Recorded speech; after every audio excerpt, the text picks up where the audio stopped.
Sabado, Groove Radio. Naniniwala po ba kayo sa kasabihan na lahat ng bagay ay may rason? Kung ako kasi ang tatanungin ninyo ay hindi po ako naniniwala doon.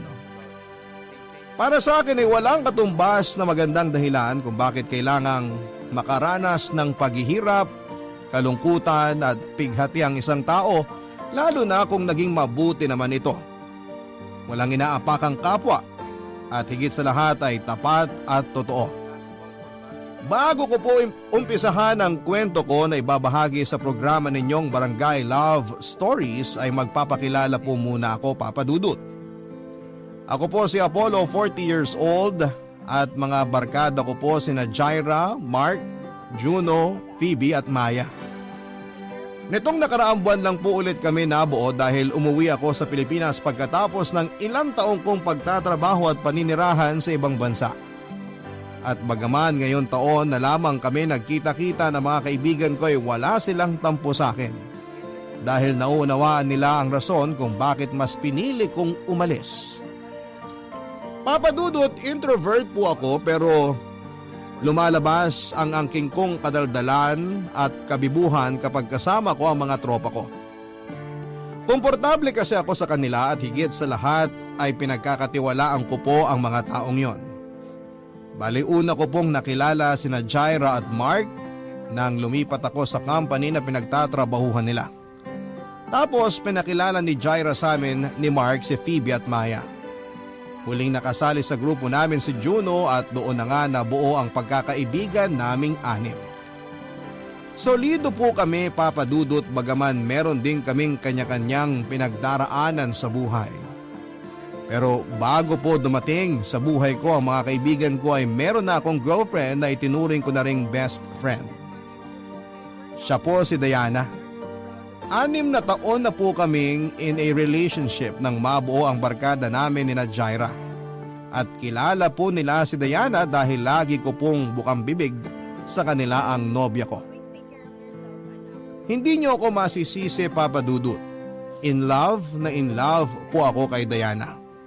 Natatandaan ko pa nga hanggang ngayon ang araw na unang beses ko siyang nakita sa school dahil pareho kaming volunteer sa isang non-government organization na nagbibigay ng mga braille books, audiobooks at large prints sa mga SPED pupils at nagbabasa ng mga kwentong pambata sa mga visually impaired, Papa Dudut.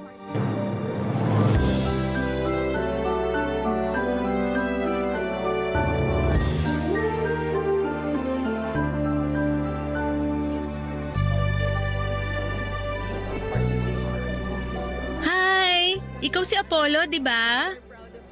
Oo. Ikaw naman si Ate Diana? Yun kasi ang tawag sa'yo ng mga bata.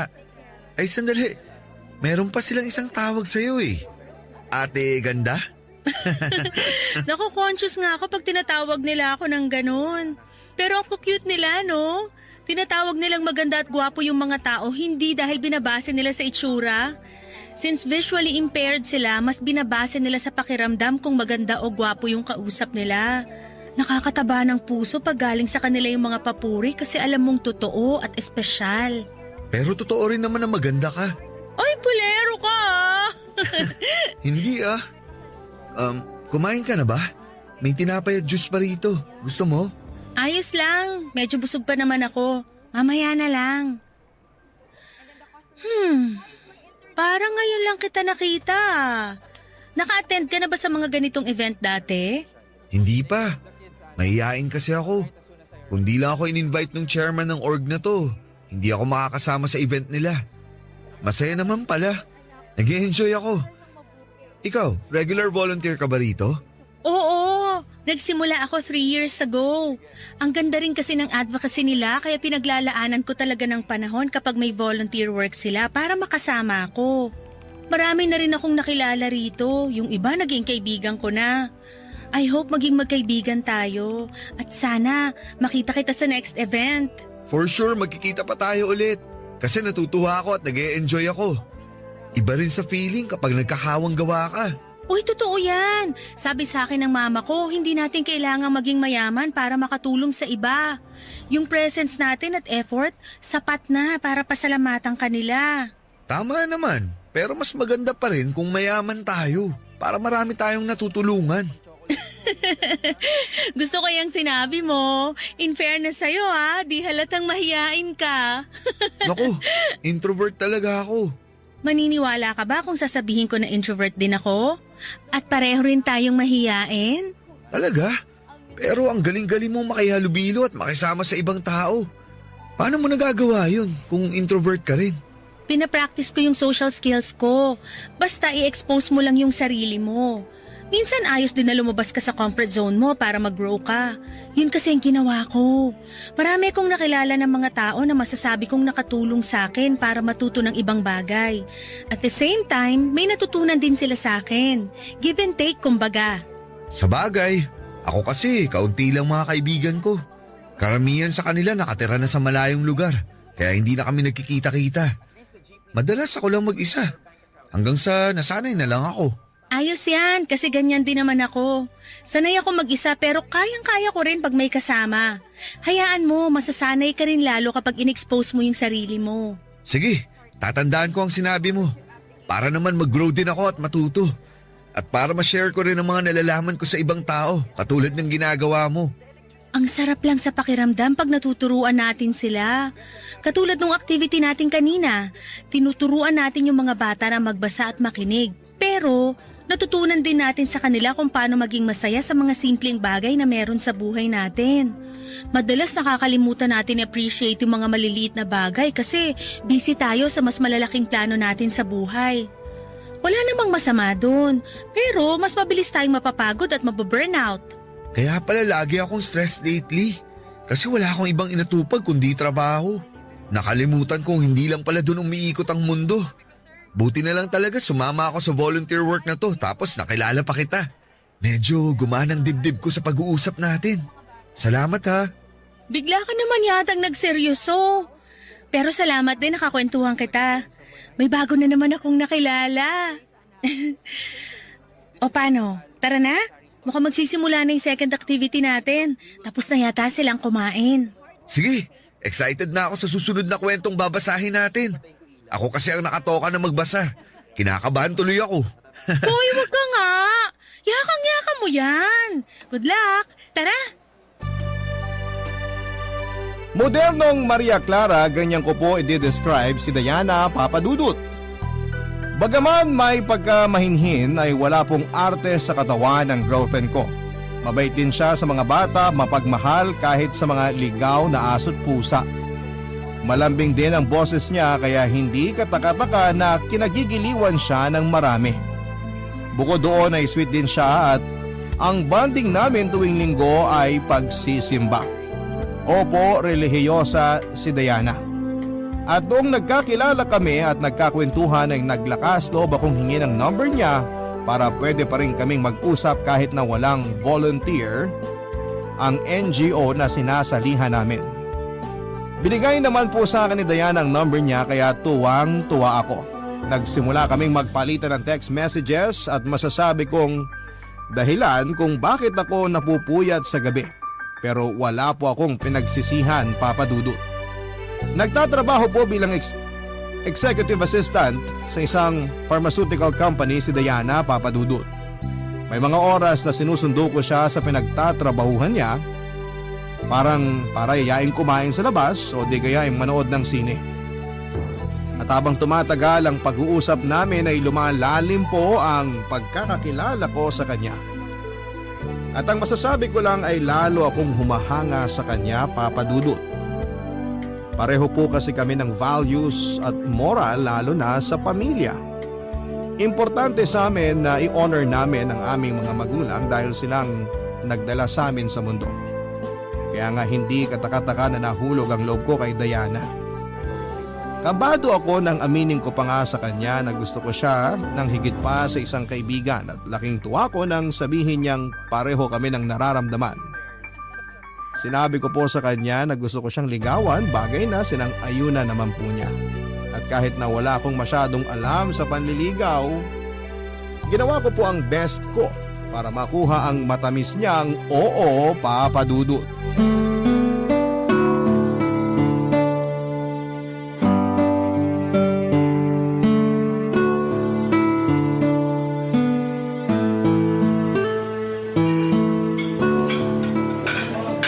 Ang ganda naman dito sa restaurant na pinagdalan mo sa akin. Akala ko hindi ka mahilig lumabas. Saan mo nalaman to? Sa internet. Siyempre nag-research ako. Nagpunta na rin ako rito para tingnan kung totoo yung review nila sa page bago kita inaya. Gusto ko kasi maging espesyal ang bawat sandali na kasama kita. Pati na ang lugar na pagdadalan ko sa'yo. Kasi deserve mo yun, Diana. Kung makapagsalita naman to, deserve mo rin ng magagandang bagay kasi mabuting tao ka, Apollo. Alam mo, nung ligawan mo ko, mas nakilala kita ng husto. Marami akong na-discover sa'yo na masasabi kong ikaw na nga ang... Ako na nga ang ano. Ang lalaking gusto ko maging boyfriend ko? Ha? Sinasagot na kita, Apollo! Pumapayag na akong maging girlfriend mo! Seryoso ba yan, Diana? Hindi ka nagbibiro? Seryoso ako! Oo, ang sagot ko sa panliligaw mo! Thank you! Thank you! Sobrang saya ko talaga ngayon kasi tayo na! Girlfriend na kita! Pinapangako ko sa'yo, hindi ka nagkamali sa desisyon mo.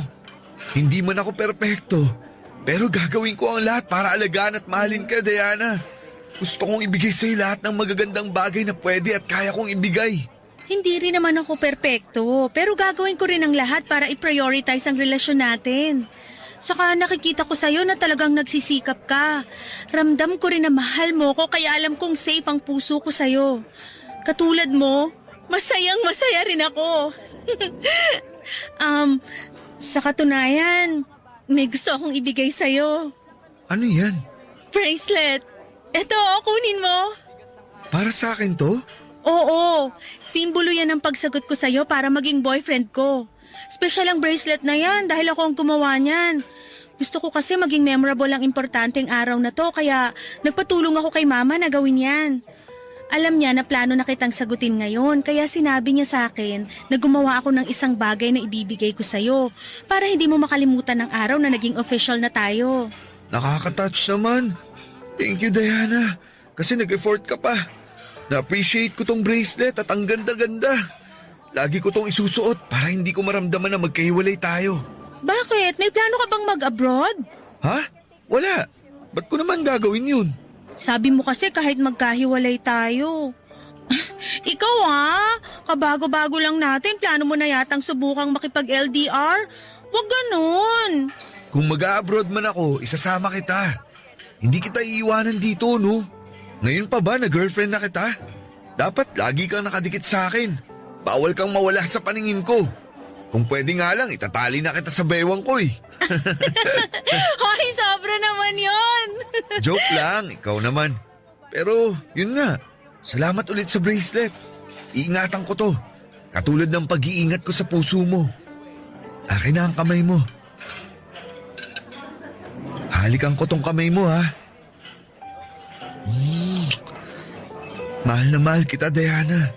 Mahal na mahal din kita, Apollo. Thankful ako kasi dumating ka sa buhay ko. Pakiramdam ko, hindi lang ako nagkaroon ng boyfriend. Nagkaroon na rin ako ng best friend. Salamat kasi minahal mo ko. Ako ang dapat magpasalamat. Lalamig na lang tong pagkain natin, hindi pa tayo tapos magpasalamat sa isa't isa. Napansin mo rin pala. Sige, kain na nga tayo. Oo, mabuti pa. Kanina pa ako natatakam sa order natin eh. Sino mag-aakala na ang isang tahimik na lalaki na katulad ko ay magkakaroon ng girlfriend sa katauhan ni Diana Papadudut? Walang pagsidlan ang saya ko at kulang na lamang ay humiyaw ako at magtatalon sa tuwa matapos niya akong sagutin. Pakiramdam ko ay nakalutang sa alapaap ang mga paa ko at ayaw ko na pong buwaba pa sa lupa. Doble din ang saya sa dibdib ko ng mga panahon na yon nang ibigay sa akin ni Diana ang bracelet na simbolo ng pagiging magkasintahan namin. Nangako ako sa kanya na lagi ko yung susuotin at hinding-hindi ihiwalay sa pulso ko dahil kahit magkalayo kami, para ko na rin siyang kasama, Papa Dudut. Hindi po perpekto ang relasyon namin ni Diana.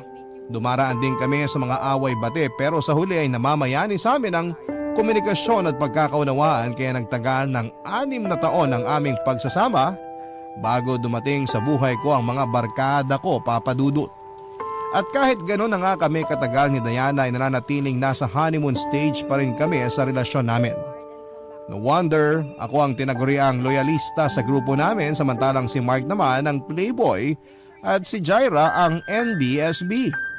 Pero hindi po ako nahihiya sa bansag kong yong na pagiging good boy at stick to one dahil para sa akin, si Diana na ang babaeng pakakasalan ko at magiging ina ng mga anak namin. Pero hindi sa lahat ng pagkakataon ay ayon sa amin ang kapalaran. Dahil nang mga panahon na yon ay sinubok po kami ng langit nang bigla na lamang nagkasakit si Diana. Hindi lang po yun basta sakit na nawawala kapag ipinagpahinga mo ng ilang araw, kundi higit pa doon ang dumapo sa kanya. Sa huling check-up ni Diana ay nakumpirma po namin na meron siyang malalang sakit na leukemia. Barangay Love Stories. Barangay Love Stories. Malaman kong may malubhang sakit ang girlfriend ko, Papa Dudut. Pareho kaming umiyak noon ni Diana nang lumabas ang resulta ng mga laboratory tests sa kanya. Hindi namin alam ang gagawin dahil napakaliit ng tsansa ng mga taong nakakasurvive sa leukemia. Bukod doon ay kinain din kami ng pagtataka kung bakit siya nagkaroon noon. Nagsimula kami magtanong sa parents niya kung meron ba silang history ng naturang sakit at doon namin napag-alaman na meron siyang tiyahin sa pinsan na namatay sa parehong karamdaman. Sa kabila ng lahat ay nagpaka-positibo kami ni Diana, Papa Dudut. Hindi namin inisip na may sakit siya, sa halip ay tinuring namin na pagsubok lamang ang lahat na sa huli ay malalagpasan din namin ito. Nang mga panahong yon ay ginugol ko ang buong atensyon ko sa pag-alalay kay Diana, lalo na nang magsimula siyang sumailalim sa chemotherapy. Sinigurado ko po na nasa tabi niya lamang ako palagi kapag pinagdadaanan niya ang masasakit na parte ng gamutan niya. Hawak ko po ng mahigpit ang kamay niya, Papa Dudut, pagkatapos niyang ikimo. Tapos nagkukwento ako ng magagandang bagay para makalimutan niya ang sakit na nararamdaman niya. Dahil sa pagiging abala ko sa girlfriend ko ay hindi na ako masyadong nakakapasok sa opisina. Naubos na rin ang leave credits ko kaya nagtitiis akong umabsent na walang bayad. May mga oras na pinapapasok na ako ni Diana kapag binabantayan siya ng family member niya. Bagay na ginagawa ko na lang para kahit papaano ay hindi po ako matanggal sa kumpanyang pinagtatrabahuhan ko. Pero ang hirap mag-focus sa trabaho dahil nasa ospital at nasa kanya ang isipan ko, Papa Dudut.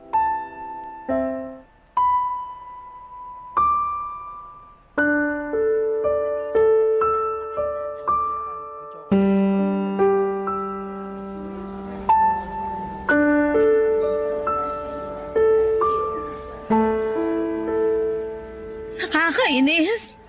Bakit kailangan ko pang magkasakit ng ganito? Mamamatay na ba ako?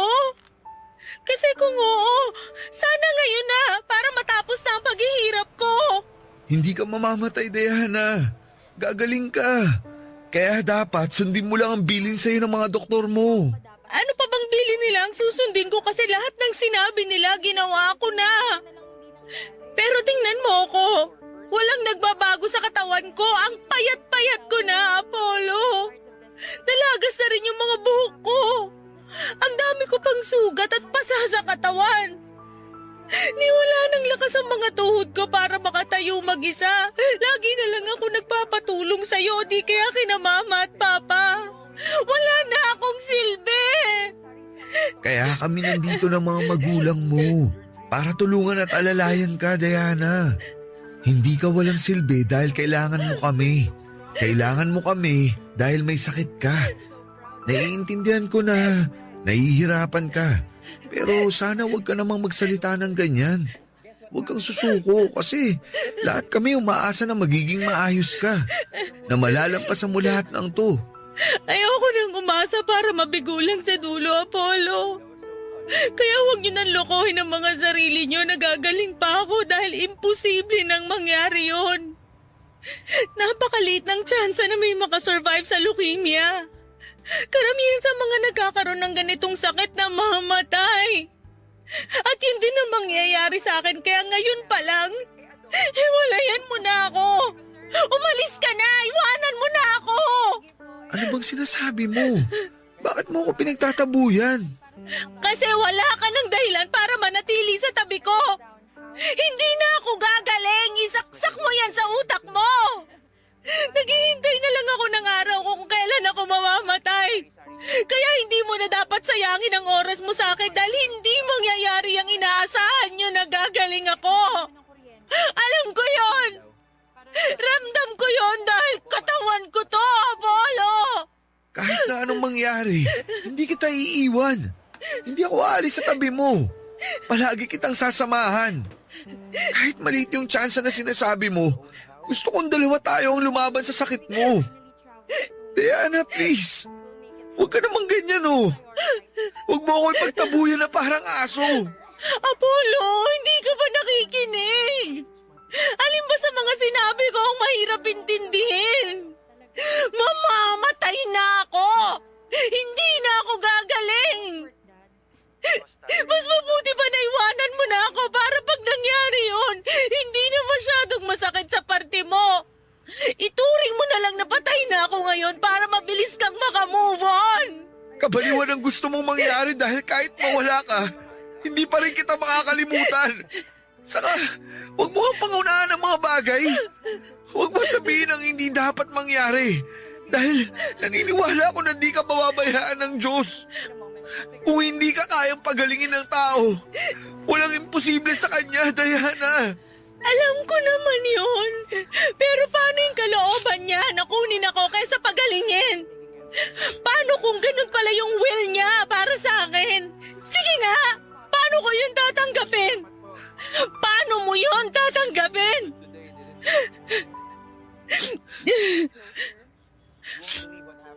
Alam mo ang unfair ng Diyos.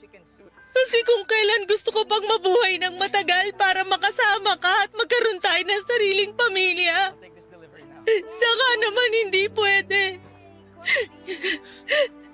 Simula nung malaman ko may leukemia ako, gabi-gabi kong kinakausap ang Diyos para matanong sa Kanya kung bakit kailangan niya akong bigyan ng ganitong klaseng pagsubok na alam kong sa huli, matatalo ko dahil una pa lang, wala na akong kalaban-laban.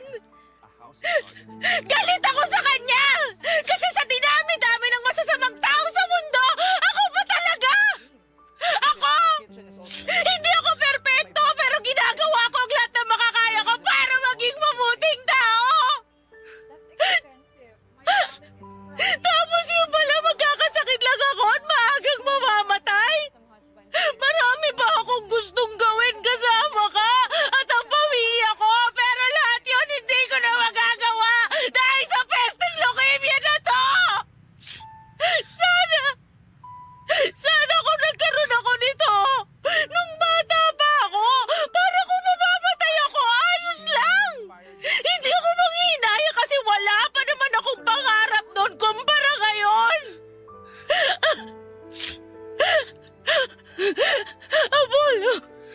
Apollo, natatakot ako! Ayoko magmamatay! Gusto ko pa kayong makasama ng matagal! Hindi ka mamamatay. Magiging ayos din ang lahat, Diana. Kailangan mong maniwala na gagaling ka. Kasi sinusunod mo naman ang mga sinasabi sa'yo ng doktor eh. Ginagawa din nila ang mga kaya nila para maging maayos ang kondisyon mo. Oo, medyo malabo pa sa ngayon yung pag-asa dahil maliit ang tsansa. Pero dapat pa rin tayong maging positibo.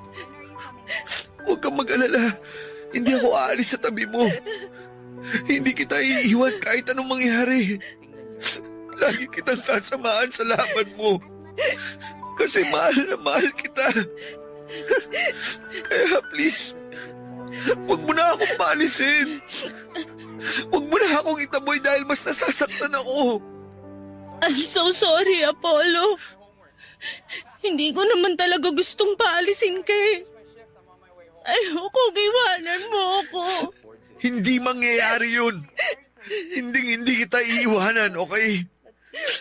Tahan na, mahal ko. Huwag ka na ring matakot. Dahil nandito lang ako. Naiintindihan ko po si Diana kung bakit niya ako pinapalayo sa kanya. Natatakot siya pero mas takot na takot po ako, Papa Dudut. Kung nararamdaman na niya na mawawala na siya, nararamdaman ko na rin na hindi ko kakayanin. Ni sa hinagap ay hindi ko po naisip na kukunin sa akin ang napakaagang babaeng pinakamamahal ko.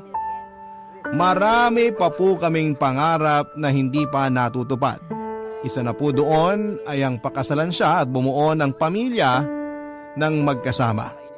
Kaya nga kahit anong pagtataboy na ginagawa niya sa akin ng panahong yon ay nanindigan po ako na manatili sa kanyang tabi at nangako ako na kasama niya akong lalaban.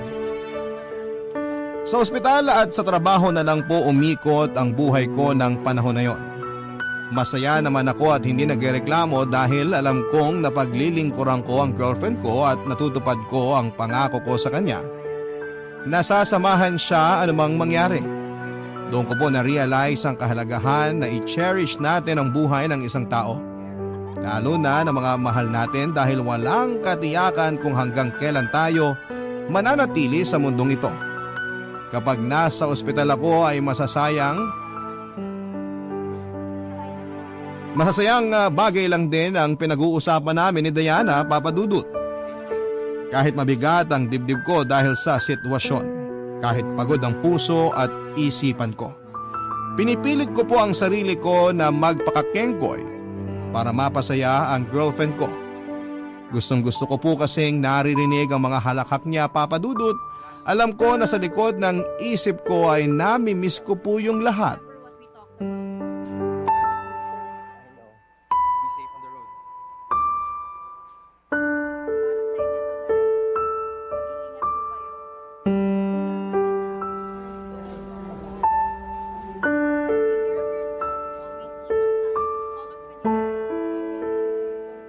Apollo? Mahal, may kailangan ka ba? Nauuhaw ka ba? O nagugutom? Sorry, nakatulog pala ako. Ayos lang ako. Hindi ako nauuhaw at busog ako. Ayos lang din na nakatulog ka kasi puyat na puyat ka sa pagbabantay sa akin. Obligasyon ko na bantayan ka. Walang kaso sa akin yun. At masaya ako dahil nasa tabi mo ako. Masaya rin ako kasi nasa tabi kita. Ang swerte-swerte ko dahil ikaw ang naging boyfriend ko. Salamat, Apollo, ha? Maraming salamat. Walang anuman. Ikaw talaga. Kumusta? Hindi ka ba makatulog? Medyo. Kanina pa naglalayag sa kung saan ang isip ko eh. Baka naman malulungkot na bagay ang iniisip mo ha. Hindi ka talaga makakatulog niyan. Hindi malulungkot ang iniisip ko, puro masasaya. Gusto mo ba i-share ko sa'yo? Oo naman, sige. Kwentuhan mo ako. Iniisip ko na kapag gumaling ako, magpapakasal na tayo. Kahit ako na ang mag-propose kung wala ka pang balak. Anong isasagot mo kung sakali? Tinatanong pa ba yun? Siyempre, oo. Mabuti naman. Tapos, ano nang susunod na mangyayari? Bubuo tayo ng pamilya. Yung masayang masaya. Palalakihin natin ang mga anak natin ng magkasama. Tuwing linggo, sabay-sabay tayong magsisimba tapos pupunta kina mama at papa para dun kumain ng tanghalian. Sa hapon, papasyal tayo kasama ang mga bata. Tapos bago tayo umuwi sa bahay, papanoorin natin ang paglubog ng araw na magkahawak kamay. Lahat yun naiisip ko na. Nakakatuwa, di ba? Oo, nakakatuwa nga. Gustong gusto ko na talagang gawin ang mga bagay na sinabi mo, Diana. Hindi na ako makapaghintay na maging asawa mo. Pangako, paglabas mo rito, magpapakasal tayo. Pangako yan Kasi tatandaan ko yan, Apollo. Itaga mo sa bato. Kaya dapat magpagaling ka. Dapat magpalakas ka. Kumain ka ng mabuti. Matulog ng maayos. At sundin lang natin ang mga bilin ng doktor mo. Ayos ba yun? Oo naman, pero kung sakaling hindi na ako gumaling at hindi na natin matupad lahat ng mga sinabi ko, sana wag mo kong kakalimutan Diana naman, ano bang sinasabi mo? Gusto ko lang magbilin hanggat kaya ko pa. Hanggat meron pa akong lakas na magsalita kasi ayokong umalis nang hindi nasasabi sa iyong mga to. Kaya hayaan mo na muna akong magsalita, Apollo.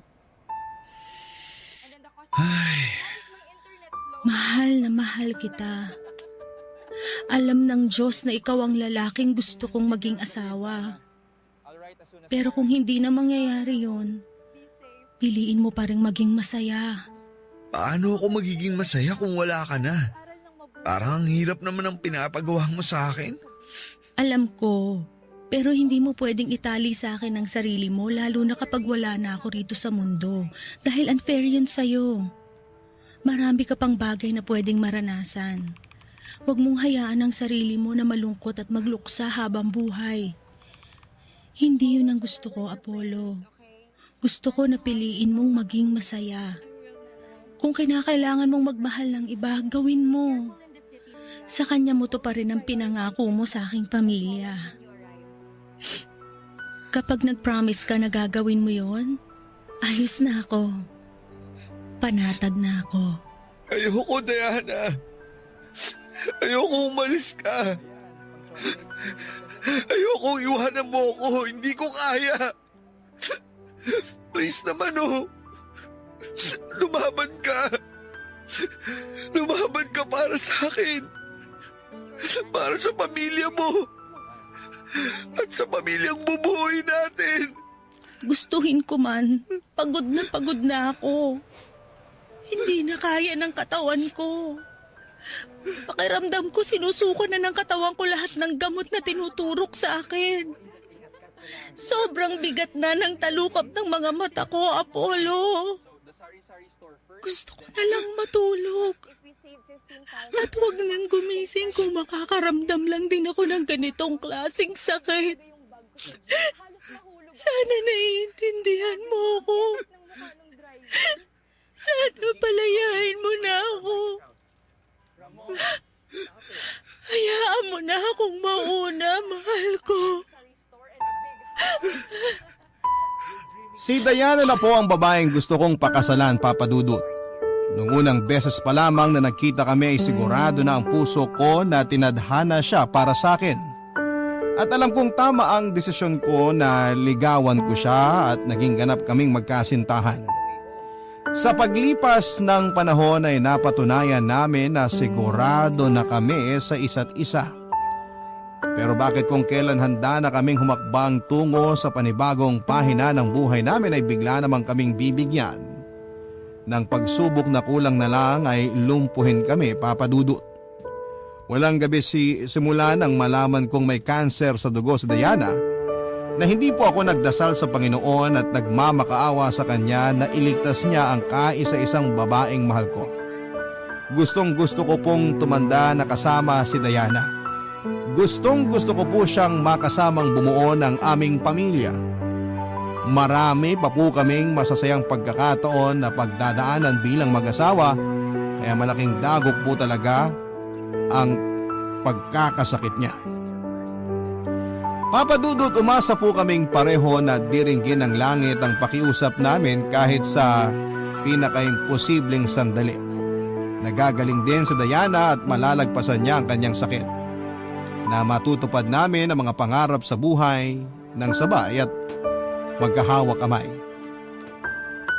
Ngunit sa isang iglap ay nagbago ang lahat. Nawalan ako ng pananalig sa Diyos nang hindi niya dinggin ang panalangin namin. Nawalan ako ng tiwala sa Kanya nang biguin niya ako matapos niyang bawiin sa akin ang babaeng mahal ko, Papa Dudut. namatay po si Diana. Hindi na kinaya ng katawan niya ang lumulubha niyang sakit, kaya naman iniwan na niya ako. Nang araw na mawala siya sa akin ay hindi po ako makaiyak. Ang nararamdaman ko lang noon ay matinding galit at kagustuhan na sundan sa kabilang buhay ang babaeng pinakamamahal ko. Barangay Love Stories. Barangay Love Stories. Galit na galit po ako sa Diyos dahil kinuha niya sa akin si Diana.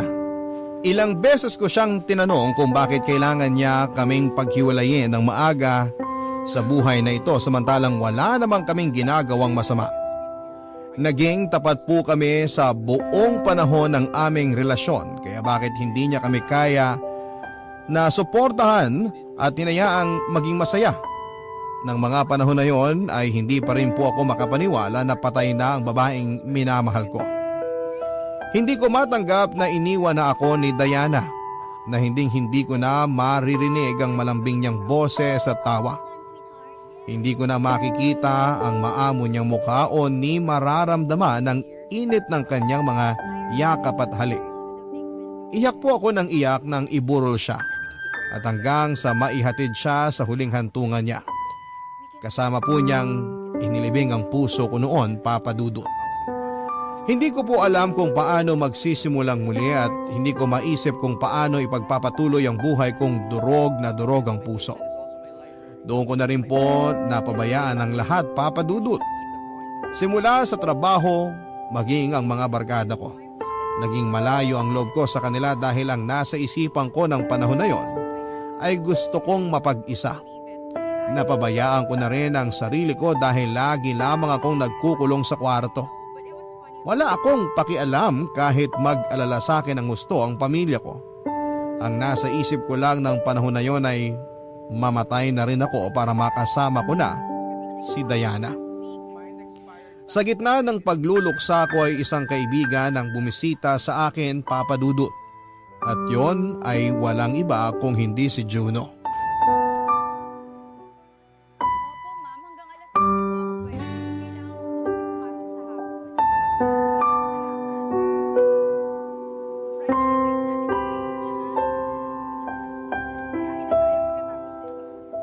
Juno, sorry ha.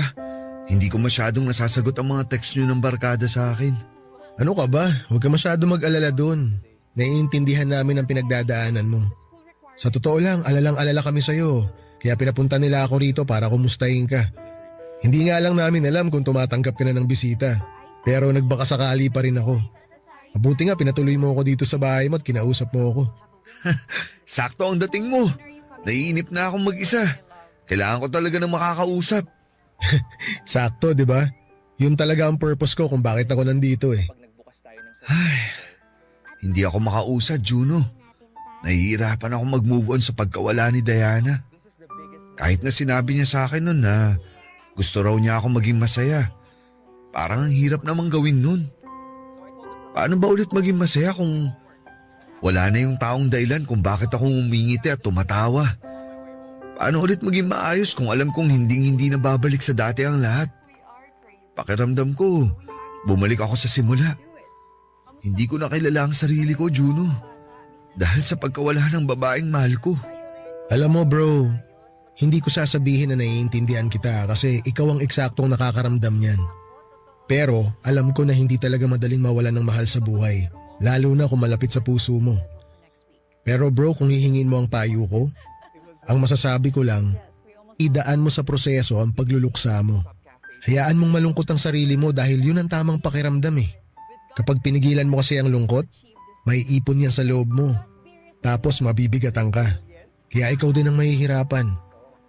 Kung kinakailangan mong umiyak, humagulgol, magalit, sumigaw, gawin mo. Grieve at your own pace, ika nga. Iba-iba naman tayo ng paraan para makausad sa kabila ng mga pinagdadaanan natin sa buhay eh. Kung saan ka mas komportable, yun ang gawin mo. Huwag mong madaliin ang sarili mo na makapag-move on kung hindi pa kaya ng puso mo. Darating ka rin dun. Unti-unti nga lang muna sa ngayon. Paano kung hindi na maging okay ang lahat? Paano kung Habang buhay, ganito na lang ang pakiramdam ko. Kaya nga nandito kami ng mga kaibigan mo para tulungan ka. Para alalayan ka. Minsan kasi akala natin kaya natin gawin ang mga bagay ng mag-isa. Pero mas magiging madali pala kapag meron tayong mga kasama. Ganyan din ang sinabi sa akin ni Diana. Yun bang tungkol sa pakikisama sa ibang tao, hindi lang para magkaroon ng koneksyon kundi support system na rin. Juno, thank you ha. Pati na rin sa mga kaibigan natin kasi nandiyan kayo. Baka kasi kung ako lang mag-isa, nasiraan na ako ng ulo. Uy, ano ka? Walang mababaliw ng mag-isa sa tropa natin kasi dapat lahat tayo mabaliw pag merong nauna. Hindi pwedeng ikaw lang. Nakakatampo yun, no? Yan. Buti naman tumatawa ka na. Komedyante ka kasi. Sinadya ko yun kasi kanina ka pa down na down. Hindi ako sanay Pero basta bro, wag mong kalimutang umiti kahit paunti-unti. Kaya mo yan. Nandito lang kami kung kailangan mo ng makakausap.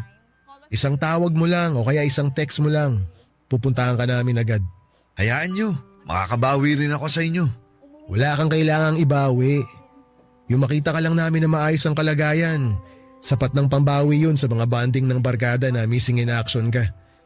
Huling nakita ka namin nung libing pa ni Diana. Kaya miss na miss ka na talaga namin bro. Basta, kapag kaya mo na, makipagkita ka sa amin ha. Oo naman. Kayo agad ang unang-unang guguluin ko. Kaya mag-ready kayo. Dahil kahit madaling araw, magro-road trip tayo. Asahan namin yan, huwag kang drawing. Ako pa talaga ang drawing. Grabe, nakakasakit ka ng damdamin. Hindi po lumilipas ang sakit at pagluluksa kapag naranasan nating mawala ng mahal sa buhay. Kahit nagdaan ang mahabang panahon ay nagkakaroon lamang ng puwang sa puso natin ng kirot, pero hindi po ito tuluyang nawawala. Alam ko po yon, kaya nga hirap akong tanggapin na iniwan ako ni Diana. Pero malaking tulong na nailabas ko ang lahat ng sakit at hinanakit sa loob ko dahil sa pag-uusap naming yon ni Juno. Kaya nga laking pasasalamat ko sa kanya na mga panahong yon, Papa Dudut. Aminado po ako na hindi ko pa rin alam kung paano ko haharapin ang mundo at ipagpapatuloy ang buhay, pero kinaya ko po, Papa Dudut. Pagkalipas ng 2 linggong pagluluksa, nagbalik trabaho na ako bagaman hindi pa buong buo ang sarili ko. Pero ginamit ko po ang trabaho ko para mas maging abala at hindi ko lalong maisip ang pinagdaraanan ko. Effective naman, pero kapag gabi kung kailan mag-isa na lamang ako at tahimik na ang mundo ay binubulabog po ako ng masasayang alaala namin ni Diana. Hindi ako pinapatulog ng matinding kalungkutan at para bang patalim na paulit-ulit akong sinasaksak ng katotohanan na hindi ko na siya makakasama sa buhay na ito. Hindi po ako mapasaya ng kahit na anong okasyon ng mga panahong yon, Papa Dudut. Hindi niyo ako masisisi sapagkat sariwa pa rin sa akin ang lahat ng mga nangyari.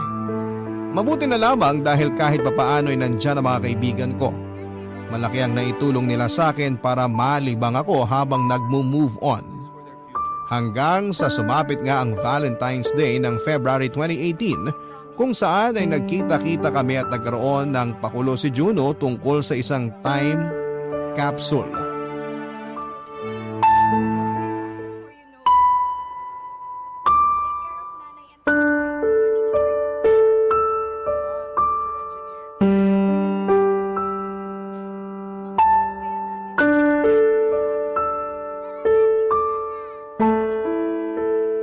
Anong nilagay mo sa time capsule? Yung bracelet na binigay sa akin ni Diana. Sinabi ko noon sa kanya na hindi ko ihiwalay sa akin ang bracelet na yun. Dahil kahit magkalayo kami, para ko na rin siyang kasama. Ibig bang sabihin yan, pinapalaya mo na siya? Hindi ko pa kayang palayain si Diana. Pero gusto kong magsimula ng panibagong buhay nang hindi na siya kasama. Pero hindi naman ibig sabihin nun, kinakalimutan ko na siya. Lagi pa rin siyang nasa puso ko at mga alaala namin. Pero ayokong ikulong ang sarili ko sa nakaraan habang buhay, Mark. Kaya hindi si Diana ang pinapalaya ko. Pinapalaya ko ang sarili ko. Gusto kong palayain ang sarili ko sa lungkot para naman maging masaya na ako. Ang tapang mo, Apollo. Hanga ako sa'yo kasi pinipilit mong lumaban at magpatuloy sa kabila ng mga nangyari. Alam ko mahirap yan pero hindi ko alam kung gaano kahirap sa parte mo. Hindi mo nagugustuhin malaman pa kung gaano kahirap ang pinagdaanan ko, bro. Kaya ang payo ko sa'yo, huwag ka nang malito. Kung si Megan talaga ang itinitibok ng puso mo, mahalin mo siya ng gusto. Araw-araw mong iparamdam kay Megan na mahalaga siya, na deserve niya ang magagandang bagay sa mundo. Gawin mo yun habang magkasama pa kayo. Oo, gagawin ko yun. Salamat sa mga sinabi mo. Sana ikaw din. Kung sakaling dumating yung araw na magmamahal ka ulit. Sa akin mo pa talaga sinabi yan kilala mo ako kapag nagmahal, di ba? Oo nga pala. Ikaw at si Phoebe ang loyalista sa barkada. Sabi niyo nga. Pero alam mo, mukhang matagal pa bago ako magmahal ulit. Kasi kahit sinabi ni Diana na ayos lang na ma-inlove ako ulit sa ibang babae, hindi ko pa kaya. Hindi ko pa siya kayang i-let go. Di mo naman kailangan madaliin yun. Bigyan mo lang ng time ang sarili mo na i-process ang nangyari. Baka hindi mo nga mamalayan, okay ka na. Naka-let go ka na. Yan din ang sinabi sa akin ni Juno. Na kapag hinayaan kong makaramdam ng tamang emosyon ng sarili ko, mas magiging madali ang paghilom. Talaga? Sinabi niya yun? Alam mo, ang talino talaga niyang si Juno. Tahimik lang yan pero ang daming alam tapos ang lalim pa ng mga salita. Siya rin kasi nagpayo sa akin nung nasa ospital ako. Kaya thankful ako dahil kaibigan natin siya. Ako rin bro, sa totoo lang. Thankful kasi nakilala natin siya. Ikaw, kumusta naman ang puso mo ngayong Valentine's Day? Eto, nalilito. Pero unti-unti nakukuha ko na yung mga sagot sa mga tanong ko. Siguro kailangan ko nalang lakasan ang loob ko na harapin yung bagay na sinusubukan kong takbuhan. Naks naman, mukhang nag-mature ka na nga. Tama yan, huwag kang laging takbo ng takbo. Tapangan mo ang loob mo. Panindigan mo ang dapat mong panindigan. Kayang-kaya mo yan, ikaw pa ba? Inuto mo pa ako, Apollo. Hindi kaya. Dahil dyan, magyosi muna tayo habang hinihintay natin dumating si Phoebe. Ano, Jika? Sige, pahinging isa.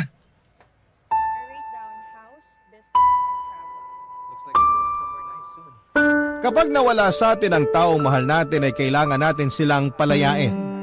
Kaya nga ang inilagay ko sa time capsule ay ang bracelet na ibinigay sa akin noon ni Diana matapos niya akong sagutin. Hindi po yon nangangahulugan, nakakalimutan ko na siya at ang masasaya naming alaala. Pero yon ang unang hakbang para matanggap ko sa puso ko na imposible na kaming magkatuluyan sa buhay na ito.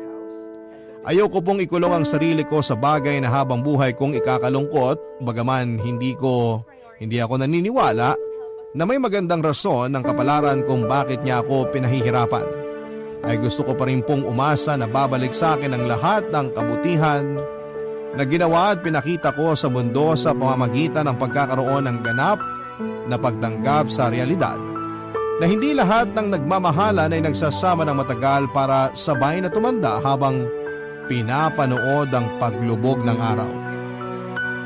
Alam ko rin po na hindi ako makakausad sa lugar kung nasaan ang dahilan ng pagkalugmo ko.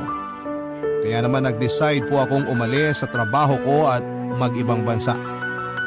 Ilang taon din po akong tumira sa abroad habang nagtatrabaho at neto lang 2023 ako nagkaroon ng lakas ng loob na umuwi sa Pilipinas para balikan ang mga masasakit na alaala na iniwanan ko.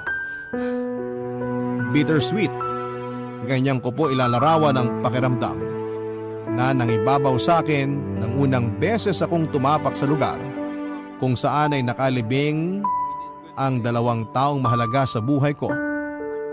Ang kasintahan ko at ang kaibigan namin. Sa kasalukuyan ay di hamak na mas magaan ang pakiramdam ko kesa noong una, Papa Dudut.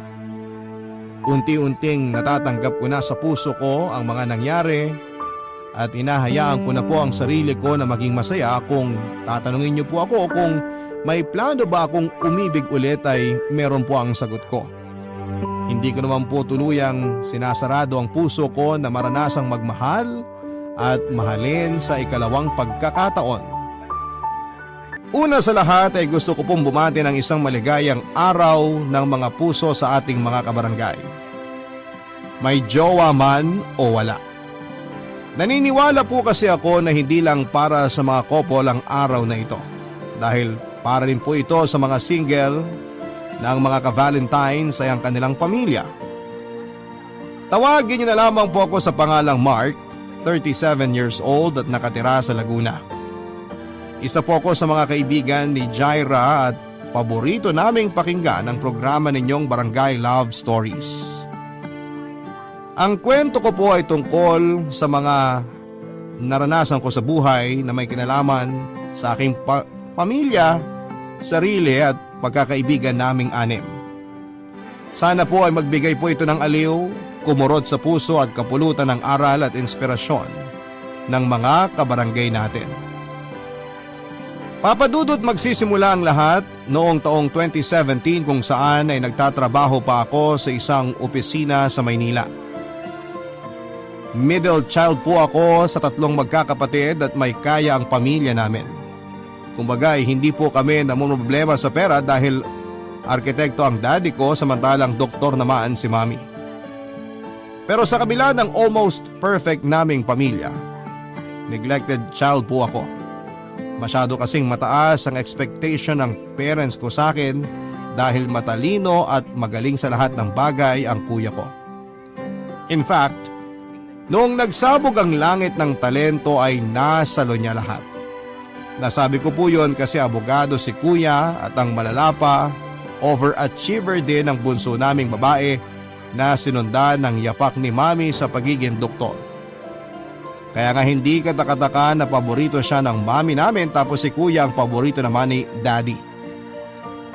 Ako hindi masyadong matalino, hindi rin madiskarte at hindi ko rin alam ang passion ko. Napakalayo ko sa mga kapatid ko, Papa Dudut.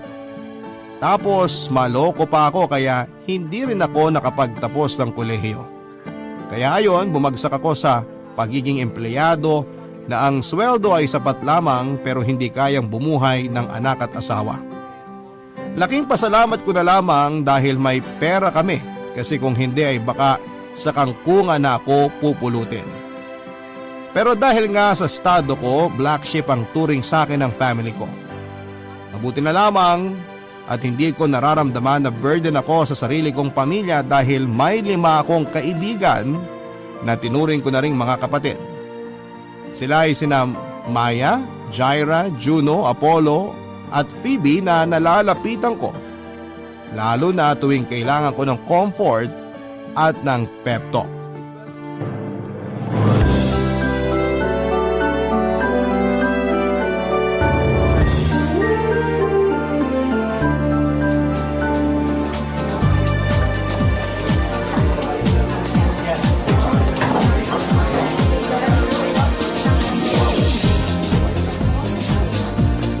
Hoy, dahan-dahan lang naman sa pag-inom. Baka mamaya gumapang ka na pa uwi. Sige ka, hindi kita tutulungan. Bahala ka dyan. Sobra ka naman. Parang wala tayong pinagsamahan ah. Hindi na ba ako malakas sa iyo ngayon porque... Oo, wag mo lang ituloy. Baliw. Basta, wag ka lang masyadong magpakalasing. Magtira ka ng pang-uwi natin kasi iiwanan talaga kita. Oo na. Sandali. Wala na ba talagang darating sa mga kaibigan natin? Wala na. Si Jaira kasama si Phoebe.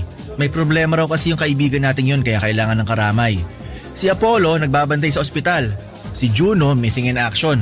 Mabuti nga sumagot ka sa tawag ko eh. Buti rin pumayag kang samahan ako mag-inom ngayon. Thank you, Maya. Wala yun. As if naman kaya kitang tiisin tsaka hindi rin naman ako busy. Tapos gusto ko rin namang mag-unwind. Ay, maiba tayo. Bakit pala bigla ka nagyaya ng inuman? May problema ka ba? Hulaan ko. Family problem yan ano? Kasi diba... Hindi ah. Wala kaming problema ng pamilya ko. Nag-aya akong uminom kasi... Wala lang. Feeling ko lang makikipaghiwalay na sa akin girlfriend ko. Wala na rin kasi akong time sa kanya kaya madalas na niya akong inaaway. Wow ha? Wala kang time sa kanya kasi busy ka sa ibang babae, ganun. Uy, hindi naman. Loyal ako pag nasa relasyon. Kaso nakakasawa na siya eh. Ang demanding niya. Gusto kausap ako 24 oras.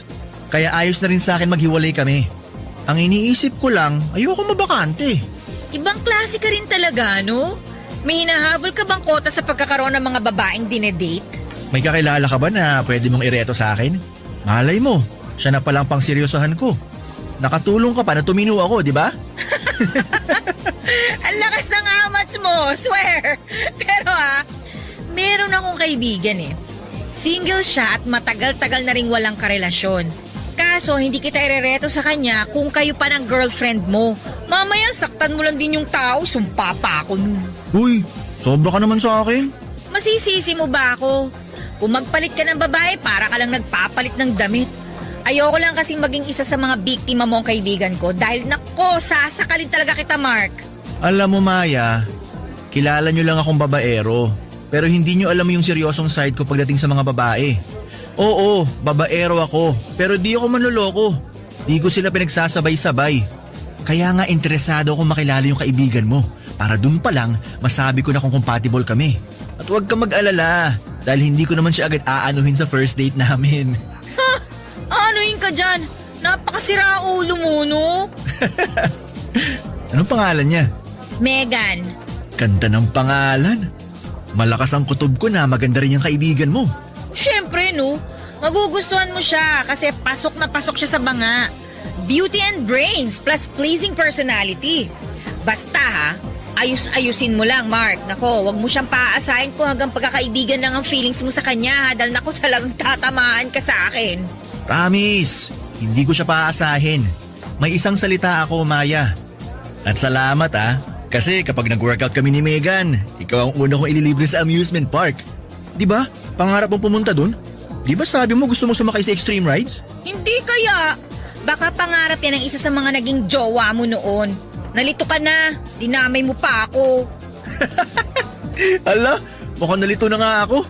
Ibang klase? Hindi kita kinakaya. Mabuti pa, uminom na lang tayo. Order ka pa, libre ko. Oy, dapat lang, no? Kung nagyaya eh.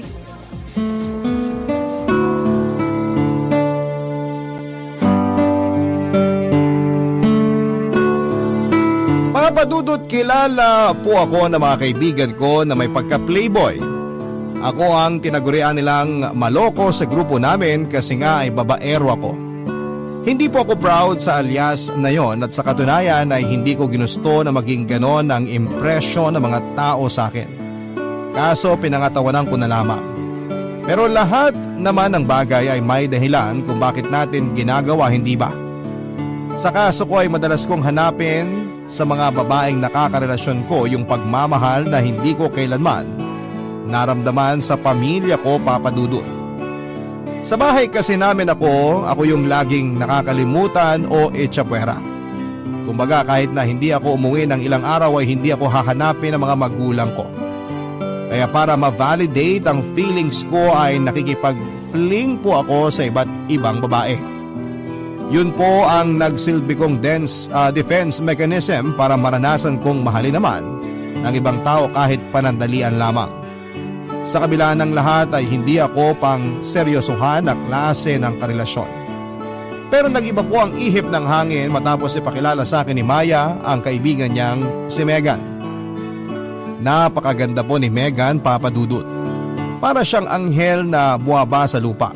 Kung sa pisikal na usapan ay napaka-perfect niyang babae, nasa kanya rin ang mga katangiang tipo ko sa isang babae tulad ng pagiging morena, balingkinita ng pangangatawan, makinis ang kutis, mapupula ang labi at may magagandang pares ng mga mata.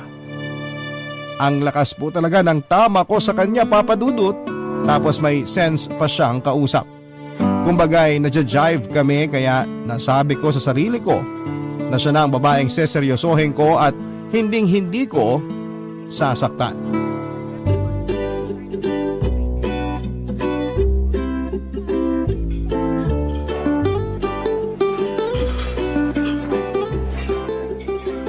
Ay, wow! May fa-fancy restaurant ka yata, Mark. Anong meron, Aber? Tsaka ako lang talaga in-invite mo. Mamaya isipin ng mga tao dito, nagde-date tayo Charot. Swerte mo naman kung i-date kita. Alam mo, puro ka kalokohan. Ikaw lang niyaya ko kasi may gusto kong itanong sa'yo personally. Naku, yan tayo eh. Sige, ano ba yon? Tungkol kay Megan. Kwentuhan mo pa ako tungkol sa kanya, Maya. Medyo nakuha niya kasi ang interest ko pero hindi ko naman siya matanong dahil natatameme ako pagkaharap siya. Seryoso? Ikaw? Si Mark the Great? Natatamemi sa babae? Parang hindi naman kapani-paniwala yon. Punong-puno ka kaya ng kumpiyansa mula ulo hanggang paa. At saka nasa balat mo ng kayabangan, uy. Ewan ko ba? Pero pagdating kay Megan parang lagi ako nawawala sa wisyo. Alam kong hindi yun normal sa akin kasi nga tulad ng sabi mo, punong-puno ako ng kumpiyansa pero basta, iba siya sa lahat. Kaya nga nakuha niyang interes ko eh. Ngayon gusto ko naman siyang makilala ng husto. Sobrang walang kwenta kasi yung mga naitanong ko sa kanya nung nakita kami. Ni hindi ko man lang natanong yung mga basic. Sige. Ano bang gusto mong malaman? Yung mga gusto niya, sa pagkain. Mahilig ba siya sa mga resto na ganito o may iba pa siyang gustong kainan?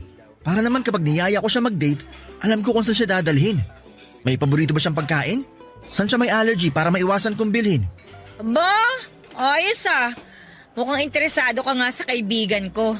Tinamaan ka? Sagutin mo na lang kasi mga tanong ko, Maya. Please naman oh. Oh well, hindi naman maselan si Megan pagdating sa pagkain.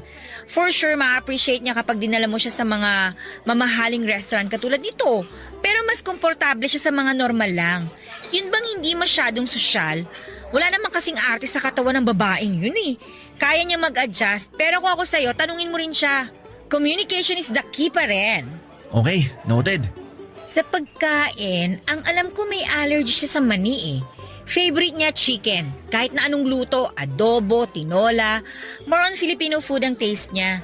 Ay, mahilig din pala siya sa Indian food. Mahilig din siya sa gulay, seafood. Kaya nga sexy yun eh, tsaka ang ganda ng kutis. Sa dessert naman, ang consistent niyang ino-order kapag pumupunta kami sa mga coffee shop, tiramisu. Mahilig kasi yun sa kape, kaya kahit dessert niya, may kape. Wow, salamat. Mukhang magkakasundo nga kami kasi mahilig din ako magkape. At mahilig ka rin mambabae. Noon yun, no? Hindi na ngayon kasi nandyan na si Megan. Ay nako, ayusin mo talaga Mark ha. Pangatawanan mong kaibigan ko at wag na wag mo siyang sasaktan ha. Oo naman, magtiwala ka sa akin. Kilala mo naman ako eh. Willing kong talikuran ng pagiging loko-loko kasi dumating na ang babaeng siseryosohin ko. Naniniwala naman ako na magagawa mong magseryoso sa isang babae kaya nga hindi na ako nagdalawang isip na ireto siya sa'yo eh. Tsaka masaya rin ako kasi nakikita ko yung effort mo para mas makilala yung kaibigan ko. Sana kayo na nga ang endgame. Sana kayo yung magkatuluyan sa huli. Pero basta ha, maid of honor ako sa kasal nyo. Sure, at yan din naman ang gusto ko pag nagkataon. Pero sa ngayon, magpapa-impress muna ako sa kaibigan mo. Kailangan hulog na siya sa akin para mabilis nang maging kami. Wow ha, galawan mo talaga pang babaero. Hindi ko tuloy alam kung paano kita naging kaibigan eh. Ikaw naman, huli na para magsisi ka kasi magtutropa na tayo, no?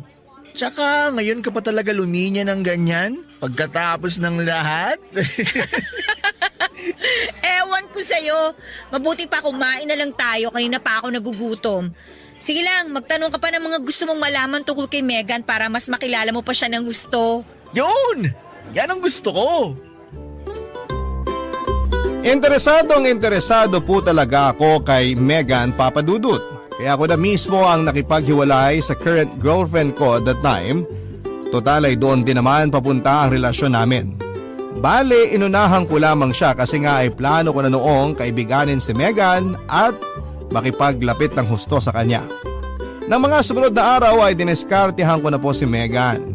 Nandyan yung niyayaya ko na siyang kumain sa labas at mamasyal, bagay na pinauunlakan naman niya. Doon ko naramdaman na may pag-asa ako sa kanya, Papadudut. Hindi naman po sa pagmamayabang pero guwapings naman kasi ako at malakas ang karisma. Pero alam kong hindi ako pwedeng magloko dahil lagot ako kay Maya. Kaya nga inassure ko siya na malinis ang intensyon ko sa kaibigan niya. Dumating po yung point na sinimulan ko ng ligawan si Megan, Papadudut. Desidido kasi akong patunayan sa kanya na totoo ang feelings ko at willing akong paghirapan ang matamis niyang oo. Hindi nga nagtagal ay sinagot niya ako at naging opisyal na naging magkasintahan kami. Corny man sa pandinig ng iba. Pero ako na yata ang pinakamaswerteng lalaki sa balat ng lupa dahil girlfriend ko na si Megan. Wala pong araw na hindi ako nagpapasalamat sa Diyos at kay Maya dahil nakilala ko ang isang babae na sure na akong pakakasalan ko pagdating ng panahon. Barangay Love Stories. Barangay Love Stories. Almost perfect mga kapuso, ganyan ko po i-describe ang relationship namin ni Megan.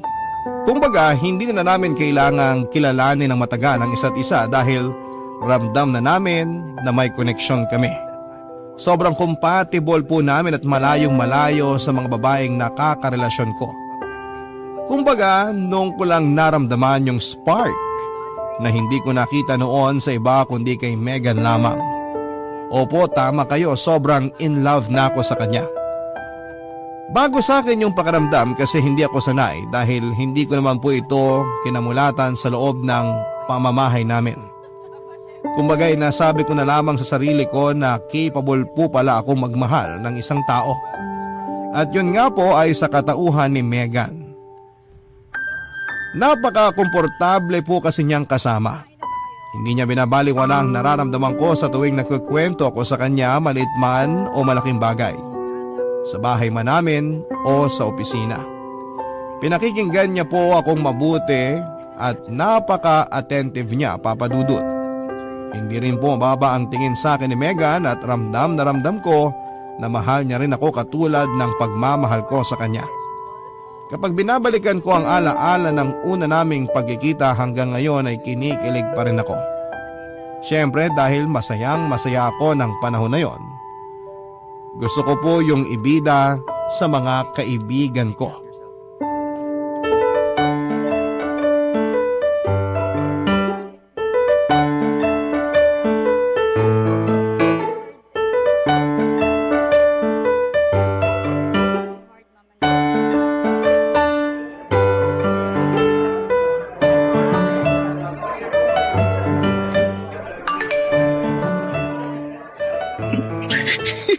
Abot hanggang anit ang ngiti mo, Mark ah. Uy, mapupunit na mukha mo. Mukhang alam ko na kung bakit siya ganyan. Wow! May lahi ka pala manghuhula, Juno. Kahit naman hindi ko hulaan, halatang halata ka. Ano ba kasi yun, Mark? Parang may gusto kang sabihin pero hindi mo naman masabi. Tsaka kanina pa namin napapansin ng ngiting wagas ka dyan sa kachat mo. Don't tell me may bago ka na namang babae ha, samantalang kakasabi mo lang sa GC natin, nakipag-break ka na sa jowa mo. Well, tama ka dun, Jaira. Nakipag-break nga si Mark sa girlfriend niya. Pero, tama ka rin dahil may bago na siya. Wow! Ang bilis naman! Para namang di natin kilala tong tropa natin. Galawang breezy to eh. Correction. Si Megan ang huling babaeng mamahalin ko. Siya na rin ang pakakasalan ko pagdating ng araw. So, totoo nga na may Megan ka? Seryoso ba yan? Baka mamaya ibang pangalan na ng babae ang binabanggit mo sa amin sa susunod na magkita tayo ha? Seryoso ako sa kanya, Juno. Huwag kang ano. Para sa akin, si Megan na ang the one. Actually, yan din ang akala ko, Juno. Pero mukhang tinamaan talaga si Mark sa kaibigan ko eh. Kaya nga sabi ko, kapag nagpakasal sila, kunin nila akong maid of honor. Sa bagay, malay natin. Maging katulad na ni Apollo tong si Mark. Yun bang loyalista at marunong makontento sa isang babae? Pero bro, good luck sa inyo ni Megan ha. Sana magtagal kayo. Salamat. Gusto ko rin talaga na magtagal kami. Mature na talaga ang kaibigan nating to. Bakit parang pinagsakluban ng langit at lupa ang itsura mo, Jaira? Di ka ba masaya para kay Mark at Megan? Ha? Ako pa ba? Ganito lang talaga ang itsura ko pero happy ako para kay Mark. Pareho pa sila ng initials ni Megan, meaning meant to be talaga sila. Bakit kami? Pareho din naman kami ni Mark na letter M ah. Meant to be naman tayo ah. Meant to be na maging magkaibigan. Tama ka na nga. Mag-focus ka na lang sa bagong M sa buhay mo. Pero sobrang saya namin para sa'yo Mark. Congrats. Pero mas magiging masaya kung ililibre mo pa kami. Total, para na rin nating sineselebrate yung newfound love mo. Sige lang, order lang kayo. Si Maya magbabayad. Hoy, ang kapal mo ah! Si Jara daw may sagot. Layasan ko kaya kayo. May regla ka ba, girl? Ba't ang sungit mo? Baliw! Anong masungit? Imahinasyon mo lang yun. Maya, mabuti pa wag mo nang asarin tong si Jaira. Senyasan mo na lang yung waiter kasi o-order ako ng atsara. Nakakaumay si Mark eh. Kanina pang ngiti ng ngiti. Ay nako, iba na talaga ang in love. Tapos may ka-Valentine pa. Swerte mo nagkataon na may chicks ka ngayong Valentines. Nako ah, basta Mark, umayos ka. Si Mark pa ba? Never naman ako nawalan, no? Kahit undas, may love life ako. Ay naku, yabang talaga grabe. Ang hangin! Ah, ganon. O di hindi ko kayo ililibre. Oy, charot lang, ikaw naman. Uy, say sorry to our Mark the Great na guys. Sayang ang libre. Sorry po, kamahalan.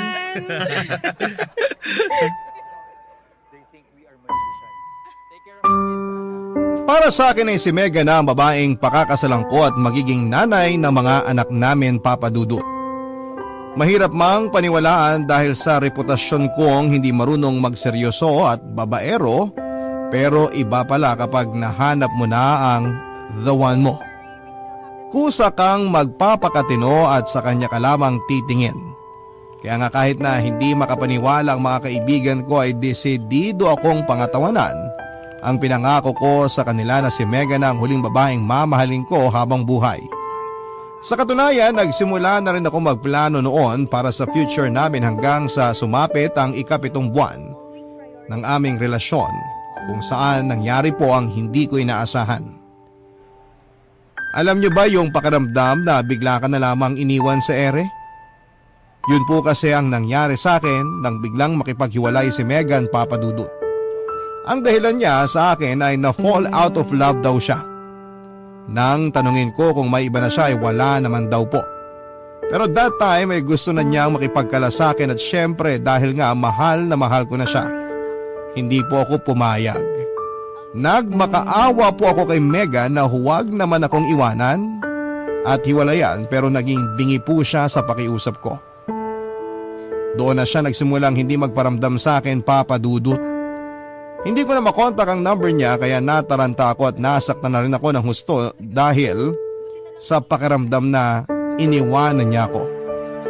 Pero hindi ko magawang ikwento sa mga kaibigan ko dahil ayokong maapakan ng ego ko. Ayoko ring isipin nila na may babae akong iniiyakan.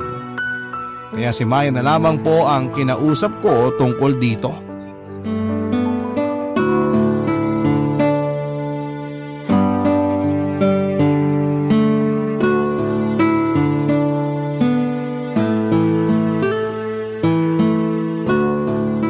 Hi Maya, busy ka ba? Medyo. Sandali, ba't malungkot ang boses mo? Malungkot talaga ako. Sa sobrang lungkot ko, wala akong ganang pumasok sa office. Anyari sa'yo? Wala ka naman sakit? Wala. Pero masakit ang puso ko. Tsaka napatawag ako kasi gusto kong itanong kung magkasama ba kayo ngayon ni Megan. Hindi kami magkasama eh. Sorry. Ano bang meron? Hindi ko kasi siya makontak eh. Nakablock na rin ata ako sa messenger niya. Hindi ko na alam ang gagawin ko. Para akong masisiraan ng ulo. Tapos nakipag-break pa siya sa akin. OMG, hiwalay na kayo? Baka naman kasalanan mo. Oy, Mark ha? Wala akong ginagawang masama. Siya ang nakipaghiwalay. At pumayag ka naman. Akala ko ba mahal mo? Mahal ko nga. Hindi ako pumayag pero mapilit siya. Ayoko naman ipagpilitan yung gusto ko kasi nakikita kong ayaw na talaga niya. Sige nga, kung ikaw nasa posisyon ko, saan ka lulugar? Magpapaubaya ka rin tulad ng ginawa ko. Pero miss na miss ko na siya, Maya. Gusto ko siyang kausapin. Gusto kong isalba pang relasyon namin kasi hindi ko kayang mawala siya sa akin. Ay. Alam mo, ang laki na talaga ng pinagbago mo, Mark. Halatang mahal na mahal mo si Megan at seryoso ka sa kanya. Nangihinayang ako sa nangyari sa inyo. Pero ano daw bang rason niya? Bakit siya nakipag-break sa'yo? Ang sabi lang niya sa akin na fall out of love siya. Ewan ko. Hindi nga ako makapaniwala at hindi ko matanggap. Hindi ko alam saan ako nagkulang dahil sobra-sobrang binibigay kong pagmamahal at atensyon kay Megan. Alam mo yan, Maya. Kaya nalulungkot talaga ako ngayon. Gulong-gulo na rin ang isip ko. Medyo magulo nga. Kaso sorry ha. Kasi hindi rin siya pumapasok sa trabaho nitong nakalipas na araw eh. Ha? Bakit kaya? Hindi ko rin alam. Nung una, hindi ko napapansin kasi busy rin ako sa trabaho. Pero ayun, nalaman ko na lang na nag-file siya ng sick leave. Nung nalaman ko yun, sinubukan ko siyang tawagan pero hindi ko naman siya makontak. Akala ko wala lang yun kasi nandyan ka naman kaya hindi na ako masyadong nag-alala. Pero ngayon nalaman kong break na kayo, baka kailangan lang din niya ng time na iproseso yung nangyari sa inyo. Well, kung ano man yung rason niya, hayaan na muna nating pag-isipan niya yun. Malay mo malinawan siya at magkabalikan kayo. Sana nga. Umaasa pa rin kasi ako na magkakabalikan kami. Ako rin. Pero huwag mo masyadong paasahin ang sarili mo dahil baka masaktan ka lang. Anong gagawin ko? Wala akong makausap. Para ako mababaliw. Okay, sige. Mabuti pa, tawagan mo si Jaira. Magka-text kami kanina, nagtanong siya ng recipe ng kani salad. Tapos nabanggit niya na naka-off siya ngayon. Bakante siya, pwede mo siyang kausapin para mabawasan naman yung lungkot na nararamdaman mo. Nahihiya ako kay Jaira. Alam mo namang mas open ako sa'yo eh. Sa kanya ka pa talaga nahiya? Tigilan mo nga ako. Kailangan mo nang mapaglalabasan ng lungkot mo. Pwede ka rin umiyak sa kanya. Ay naku, I'm sure maiintindihan ka nun. Hindi ka i-judge nun. Pero if ever, hayaan mo lang. Sige na nga. Text ko na lang si Jaira. Go! Sana maging okay ka kahit konti. Basta nandito lang kami ng mga kaibigan mo ha. Malalagpasan mo rin yan. Ewan ko, pero sana nga. Sure akong kakayanin mo yan. O sige na, marami pa akong gagawin eh. Tawagan kita mamaya. Bye! Ang totoo ay wala po akong ka-ideya-ideya sa kung ano ang nangyayari kay Mega ng panahon na yon. Lalo pa nga nang sabihin sa akin ni Maya na nag-file siya ng sick leave sa work, Papa Dudut. At kahit gusto kong malaman ang dahilan niya ay nirerespeto ko pa rin ang hiling niya na pakikipaghiwalay sa akin kahit masakit. At dahil pakiramdam ko ay mamamatay ako ng araw na yon ay tinext ko po si Jaira dahil siya lang ang available ng time na yon sa mga barkada ko para damayan ako. Ang ending, nag-drive po ako papunta sa apartment niya at nag-inuman kami, Papa Dudut. Ikinuwento ko sa kaibigan kong yon ang lahat ng hinanakit ko sa relasyon namin ni Megan at sa pamilya ko. First time nga lang akong nakita ni Jaira na umiiyak at awang-awa siya sa akin, Papa Dudut. After ng inuman, natatandaan ko pa na nagpaalam na ako kay Jaira na uuwi pero dahil lasing na ako ay hindi siya pumayag. Sa katunayan, bilang kaibigan ay sinabi niya na doon na lamang ako sa apartment niya matulog. Bale, sa sala niya ako pinuwesto at nahiga ako sa may sofa. Pero hindi ako dinalaw ng antok ng gabing yon dahil mas nangingibabaw ang sakit na nararamdaman ko bunga ng paghihiwalay namin ni Megan. Kaya kahit may amads pa ako ng mga oras na yon ay naisip kong umalis ng walang paalam kay Jaira para puntahan si Megan. Miss na miss ko na po siya, Papa Dudut, at gustong gusto ko po siyang makita. Kaya wala na akong pakialam kung magmamaneho man ako ng lasing makarating lamang sa kanya. Kaya lang, dahil sa pagiging padalos-dalos ko, mag-isip ay naaksidente po ako, Papa Dudut. Barangay Love Stories. Barangay Love Stories. Ang kwento sa akin ng mga kaibigan ko ay bumangga raw ako sa isang rumaragasang truck at inararo nito ang kotse ko. UP po ang sasakyan ko na nagpasirko-sirko pa bago sumalpok sa puno ng mangga. Mirakulo nga raw po na may pulso pa ako nang dumating ang ambulansya kaya naisugod pa ako sa ospital. Pero kapalit noon ay ang matinding damage sa katawan ko, Papa Dudut. Bali ang tadyang ko at mga buto sa braso, binte at hita. Marami rin akong pasa dahil nalamog ng husto ang katawan ko at malalalim na sugat gawa ng mga bubog na bumaon sa balat ko. Ilang araw din akong walang kamalay-malay kaya alalang-alala sa akin ang mga kaibigan ko, Papa Dudut. Pero mabuti na lamang dahil hindi ko pa oras Nang magising ako ay kinailangan ko pa po ng mahabang panahon para masiguro na malayo na ako sa kapahamakan.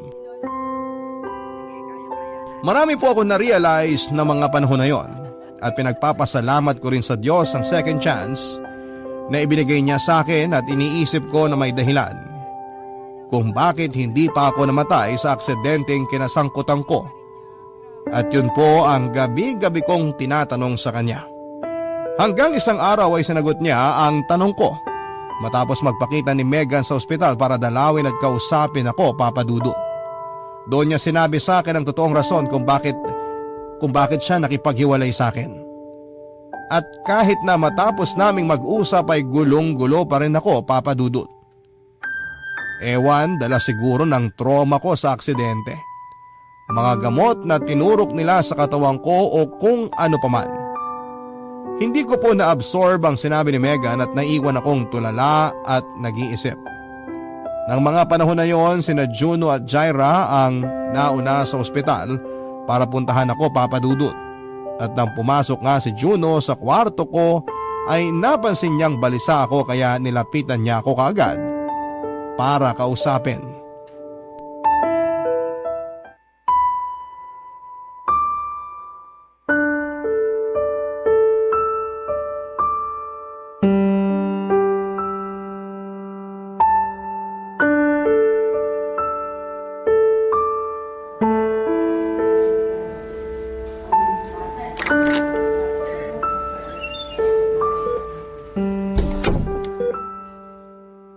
Kumusta na pakiramdam mo? Physically, masakit ang katawan. Emotionally, durog na durog. Ang totoo, nalilito ang puso ko ngayon. Bro, pwede ka mag-share ng problema mo sa akin ha? Alam mo naman makikinig ako. 'Di ba? Kung ikaw ang nasa sitwasyon ko, anong gagawin mo? Paano kung bigla na lang bumalik sa buhay mo yung ex-girlfriend mo para sabihin sa'yo yung totoong rason ng paghihiwalay nyo? Juno, buntis si Megan. Yan ang dahilan kaya siya nakipag-break sa akin. Natakot daw siya, nalito. At nung time na yon naisip niyang ipalaglag ang baby namin pero nakonsensya siya kaya pinagpatuloy niya ang pagbubuntis. Ngayon gusto niya makipagbalikan sa akin para pareho naming mapanagutan ng baby. Pero natatakot ako na maging tatay kaya hindi ako agad nakasagot. Oo, alam kong anak kong dinadala niya. Kaso ano na lang sasabihin sa akin ng mga magulang ko pag nalaman nilang nakabuntis ako? Natatakot din ako at tinatanong kong sarili ko kung magiging mabuting ama ba ako sa baby namin. Kasi ganito lang ako, ordinaryong tao na walang maipagmamalaki. Ayokong madismaya sa akin ng anak ko pagdating ng araw. Katulad ng pagkadismaya sa akin ng mga magulang ko. Nahihirapan ako. Nalilito. Hindi ko alam ang gagawin ko, Juno. Alam mo Mark, naniniwala ako na maiintindihan ng mga magulang mo ang sitwasyon mo kung sakaling pangatawanan mo ang pagiging tatay sa anak niyo ni Megan. Oo, nandyan yung posibilidad na madismaya sila pero kahit pagbali-baliktarin mo man ang mundo, sila pa rin ang tutulong sa iyo eh. Pamilya mo pa rin ang kakailanganin mo para malagpasan niyang pinagdaraanan mo. Bro, ano ba ang tinitibok ng puso mo? Sinasabi ba niya na mahal mo pa rin si Megan? Gusto mo pa rin ba na bumuo kayo ng pamilya balang araw? Kasi kung oo, subukan mo pang mas lalong pakinggan ang laman ng puso mo. Dahil naniniwala ako, Mark, na yun ang sagot sa pagkalito mo eh. Sinasabi ko sa iyo to kasi maiksi lang ang buhay. Yang nangyaring aksidente at second life mo, may rason yan. Binuhay ka ng Diyos kasi magiging tatay ka pa sa baby niyo ni Megan. Tungkol naman dun sa sinasabi mong natatakot ka kasi baka hindi ka maging mabuting tatay, ang totoo bro, ikaw lang din naman na makakasagot nun eh. Pag-isipan mong mabuti lahat Mark, huwag kang matakot na magsimula ulit. Kasi hindi pa naman huli ang lahat eh. Basta lakasan mo lang ang loob mo. Tsaka ngayon ka pa ba talaga panghihinaan ng loob? Eh may mas rason ka na nga para mas maging mabuting tao at mas maging mabuting tatay sa magiging anak niyo. Kayang-kaya mo yan, bro. Naniniwala ako sa'yo. Maraming salamat, Juno. Dahil sa sinabi mo, parang nabunutan ako ng malaking tinik sa dibdib. Tama ka naman na dapat ko na talagang ayusin ang buhay ko dahil magiging tatay na ako. Gusto kong ipagmalaki ako ng anak ko balang araw. At ngayon pa lang pinapangako ko na magsisikap ako para mabigyan ko siya ng magandang buhay. Hindi ko alam kung paano magsisimula o kung saan. Pero hindi ako susuko. Tama ka. Kayang-kaya ko to. Sa ngayon, ang isipin mo na lang muna yung gumaling ka ng husto. Magpalakas ka para mas magampanan mo ng mabuti ang mga susunod na chapter ng buhay mo. Bro, ngayon pa lang, proud na ako sa'yo. Thank you, Juno. Sana talaga maging maayos na ang lahat. Sa aming magkakaibigan, si Juno talaga yung hindi ko inaasahang mag-pep talk sa akin, Papa Dudut. May pagka-weird kasi ang isang yon pero alam ko naman na matalino siya. Hindi ko lang ina-expect na sobrang lalim niyang mag-isip at magsalita na parabang may pinaguhugutan ng lahat ng sinasabi niya sa akin. Pero thankful po ako sa kanya dahil nagkaroon ako ng direksyon ng mga panahon na yon. Kaya nga nang makalabas ako ng ospital, matapos kong gumaling ay kinausap ko si Megan at humingi ako ng panahon sa kanya para makapag-isip-isip. Bagay na nirespeto at binigay naman niya sa akin. Gusto ko lang pong linawin na wala akong intensyon na takbuhan ng responsibilidad ko bilang tatay sa magiging anak namin. Pero gusto ko lang ding ihanda ang sarili ko sa realidad na magiging magulang na ako. Marami po akong regrets, Papa Dudut, tulad ng kung sana nagpakatino ako noong nag-aaral ako para nakatapos ako at nagkaroon ng mas maayos na trabaho na kumikita ng higit sa sinasahod ko noon para naman mabigyan ko ng maayos na buhay ang mag-ina ko. Nandun pa rin po yung pag-iisip na hindi ko pa rin po alam kung kakayanin kong maging ama sa magiging anak namin. Pero desidido po ako na bumuo ng pamilya kasama si Megan dahil mahal na mahal ko pa rin siya.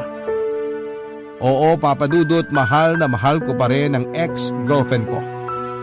Sa awa ng Diyos at suporta na rin ng pamilya at ng mga kaibigan ko ay naging mabilis ang recovery ko.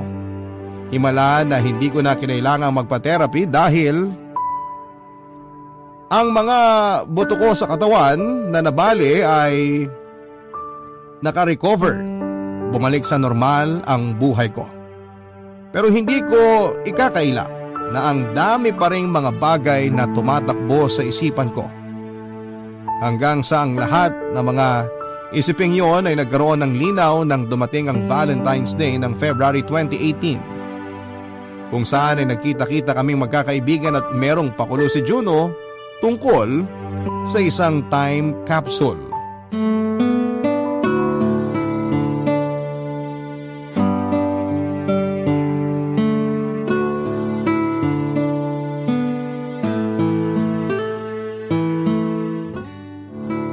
Hi! Kanina pa ba kayo? Medyo, pero okay lang. Kung late ka, mas late si Phoebe. Hahabol na lang daw siya. Bakit daw siya malilate? Okay lang ba si Phoebe? Hindi, pero sana maging okay siya. Anyway, idea ni Juno to kaya pinatawag niya tayo ngayon dito. Okay. Wait, anong gagawin mo dyan sa lata ng biskwit na yan? May laman bang biskwit yan? Pahingi nga ako. Walang laman to. Ay nako, kahit kailan talaga mukha kang pagkain. Sorry, nagbabaka sakali lang naman. So ano ang gagawin natin dito? Time capsule. Ano yun? Itong lata ng biskwit ang magsisilbing time capsule natin. Ibig sabihin, maglalagay tayo rito ng mga bagay na sumisimbolo sa current status natin na eventually may improve natin sa mga susunod na taon. Basta kahit na anong meron kayo dyan na feeling nyo importante sa inyo at sa future self nyo. Pwede nyong ilagay rito sa time capsule tapos ibabaon natin to. Huhukayin naman natin after 10 years. O ano sa tingin nyo? Okay yon? Wow, ang cute ng idea! Oy, game ako dyan! Ako rin. Teka, ano bang meron ako rito?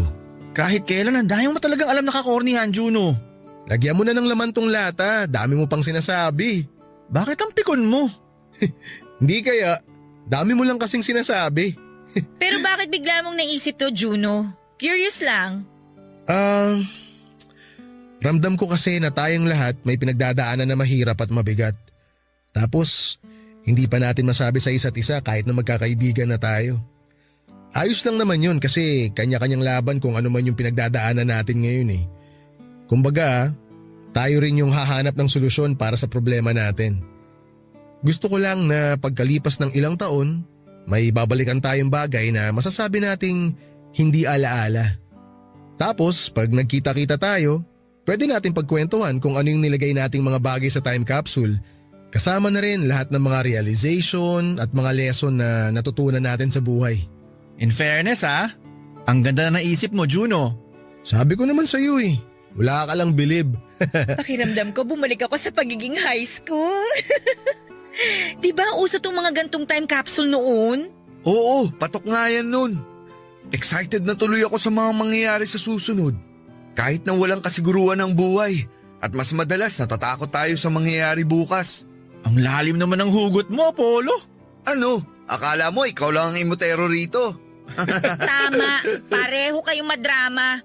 Grabing mga lalaking to. Hindi ko kayo kinakaya ha. Mas maarte pa kayo sa aming mga babae. Uy Maya, wag mo akong dinadamay dyan ha. Sina Apollo at Mark lang ang imotero sa barkada. Ang daya nito. Imotero ka rin naman Walang iwanan. Hindi naman ako mangiiwan eh. Magkakasama tayo hanggang dulo.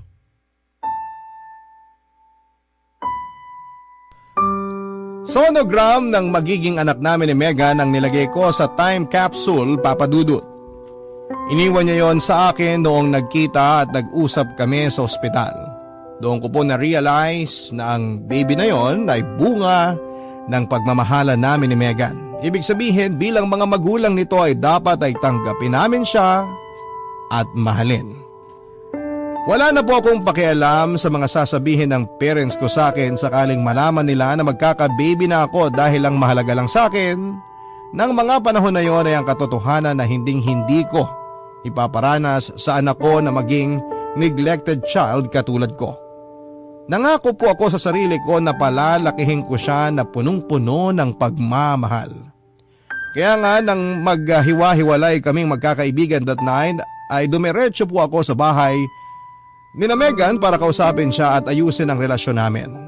At dahil mas matindi po ang kagustuhan naming maging mabuting magulang sa baby namin at ihemplo na rin ito paglaki ay nagkabalikan kami at nang sumunod na taon ay nagpakasal na. Tulad ng inaasahan, disappointed sa akin ang parents ko pero pinaglaban ko po at pinanindigan. Ang mag-ina ko, bagay na nakita nila sa akin kaya na-realize nila na nagbago na ako. Kumbaga hindi na ako yung dating Mark na sakit sa ulo dahil pilit ko pong pinagbubuti ang disposisyon ko sa buhay para sa pamilya namin ni Megan. Hindi nagtagal ay naging okay din po ang relasyon namin ng mga magulang ko at ang baby namin na unang apo nila ang nagkonekta sa amin para tuluyang mabuo at maging isang pamilya, Papa Dudut. Napakasaya ko po kaya lalo akong nagsikap sa buhay para mapaunlad ang aking sarili. Sa tulong ng mga magulang ko ay nakapag-umpisa kami ng negosyo ni Megan na kumikita ng stable. Hindi na ako empleyado tulad ng dati dahil ako na ang boss sa sarili naming negosyo. Plus meron pa akong maraming oras para sa pamilya ko. Kaya nga nasasabi ko na hindi lang para sa magkasintahan ng Valentine's, para din po ito sa pamilya at sa mga kaibigan natin.